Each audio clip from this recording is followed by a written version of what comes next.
above equilibrium wage. So this is the equilibrium wage, but people are getting above equilibrium wage here, above equilibrium. So what are the reasons? Number one, either government mandates that minimum wage law, either laborers demand that. First, government mandates that everyone would be given higher wages.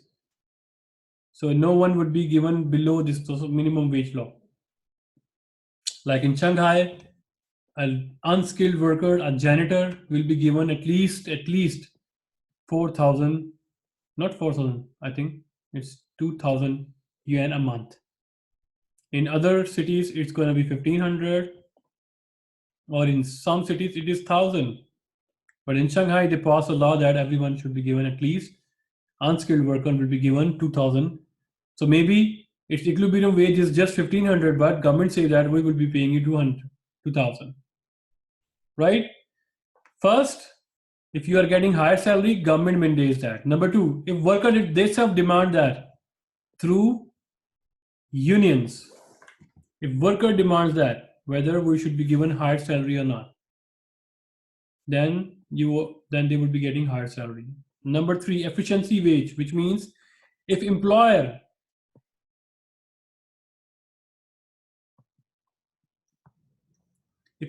pay higher salary, we talk about one by one. So minimum wage law, nothing to discuss because government passed the law and government says that everyone would be given higher salary at least 2,000. So whether the equilibrium wage is 1,100, but everyone would be given 2,000. So everybody is now honoring the law. If you pay lower salary and you are violating the law, you will be punished. You would be given some penalties and huge penalties. Okay. Now the market powers. So first of all, the market power of labor. So if union demands that, we should be given higher salary. So a union is a worker association that bargains with employers over wages and working conditions. We would be given higher salary. We would be given a medical health, schools for all children, right? A strike refers to the organized withdrawal of labor from a firm by a union. It is an organized withdrawal that nobody is going to work if our demands are not being met. So if they demand higher salary and worker and equilibrium wage is 1,100, but they demand 1,600, and employer agrees. So no government mandate, there is no minimum law that everyone should be paid 1,600. But since they demand that an employer is paying, it means it is because of the market power of labor or unions. So they are getting above equilibrium. So at first we talk about equilibrium wage, 5 determinants. What we talk about? Compensating differential, human capital, ability, chance, effort. 4, we talked about the signaling. 5th one, we talk about superstar phenomena, right? Now the above equilibrium wages, the 3 ways that employers are paying above equilibrium. Either governments demand to pay higher salary, employers are paying higher salary above equilibrium. Second, worker demand that, whether they are being paid or not. So if worker demand that and their demands are being met, so employer is paying higher salary. And number 3 is efficiency wage. If employer himself is paying higher salary above equilibrium salary. So the theory of efficiency wage holds that firms can find it profitable to pay high wages because doing so increases their productivity of its worker. Why? Because if you hire a worker at high wages, he will not leave you. So it reduces worker turnover. He will not leave you to work for somebody else. Right? It increases workers' effort because he knows that if this employer fires me, then nobody is going to pay me this $5,000. because the market rate everybody is giving us, according to my skill, $3,000 a month, but this employer is giving me 5,000, so I'm not going to leave. I should work hard. Even sometimes, some days on even weekends, I'm ready to work because I know that if he fired me, then nobody is going to pay me $5,000 a month. It raises quality of the workers that are applying for the job. So if you read an ad on newspaper or on social media that okay they are looking for people with specialized labor, right? If they mention the salary, because salary, for example, 50,000 yuan a month,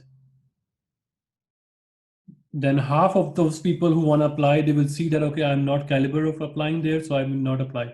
So only those apply who are caliber.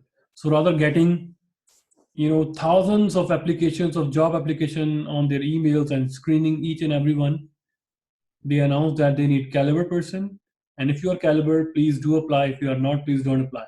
So only those people will apply who has the caliber, who has the skill, because they know that there's going to be interview and we are capable to apply, so they will apply, right?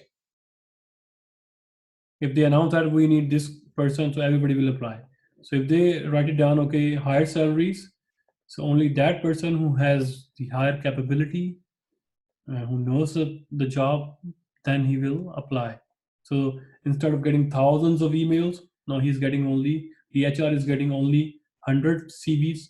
So, sorting 100 CV is going to be easy than sorting 1,000 CVs or 100,000 CVs, right? So sometimes employers themselves, they pay higher salary to retain the customer, to, you know, to increase workers' productivity, because workers know that employer is paying us higher salary and he demands more productivity, so we should work more, right? Plus, if HR, if company is giving higher salary, so in announcing the job, only those couple, those candidates and those people who are, caliber, who match the criteria, job criteria, and then they will apply to that company. Everybody understand that? Mirko, Amar, Gustavo, Piranen? Yes. Good. So if you understand all the things that we have talked, so now it's a time to have a concept checker. So please answer this question.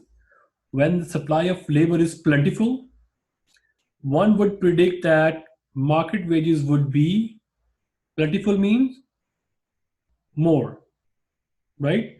When the supply of workers are more, one would predict that market wages would be,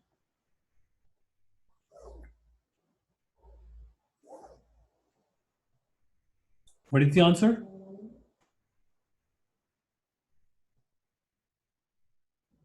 C. C. Gustavo, Piranen. Piranen, you said C, okay. Yes, C. Amar said C. Okay, yes, C. Good. So you really understand. Okay, now I have increased the difficulty level here. So please do answer here as well. As more companies rely on computer databases and less on filing cabinets, number one, demand for computer programmers will rise. Wage paid to filing clerks will rise. Wage paid to computer programmers will rise. What is the correct answer here?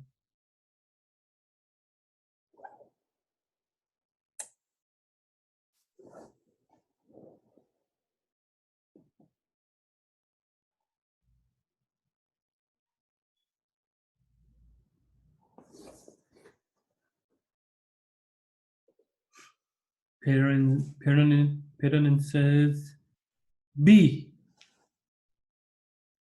Okay, we have a B answer. And Mirko, Gustavo, Amar. I will say no, C. C. Mirko, I would say D. D. Okay. Now let's discuss because we are not on one consensus. So let's discuss that. As more companies rely on databases, computer databases, and less on filing cabinets. First of all, they rely on computer databases, so they need more computer programmers. So this is true. Demand for computer programmers will rise, right?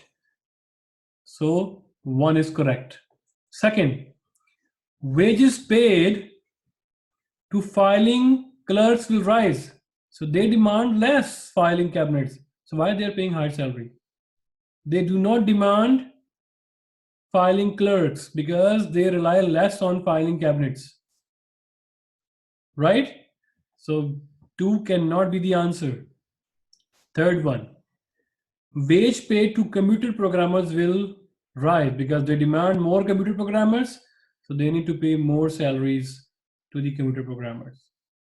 Right? So look at the concept. When demand is high, price goes up. When supply is high, price goes down. Or when demand is low, Yeah. price goes down. So what is the answer? Yeah. C. Yeah, C. Good. Well done. Kiran, you understand?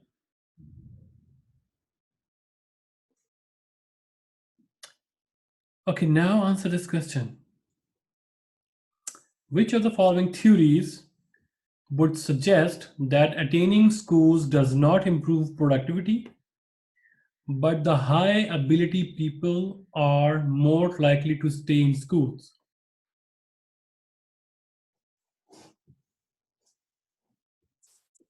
Which one?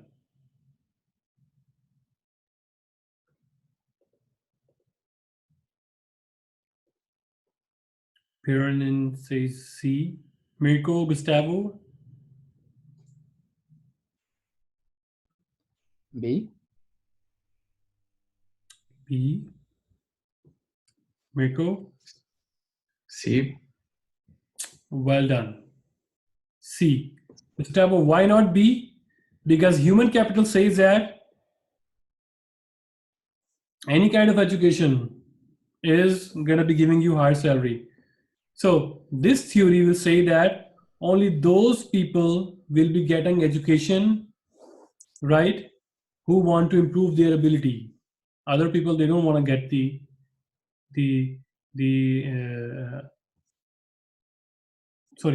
get the education. So now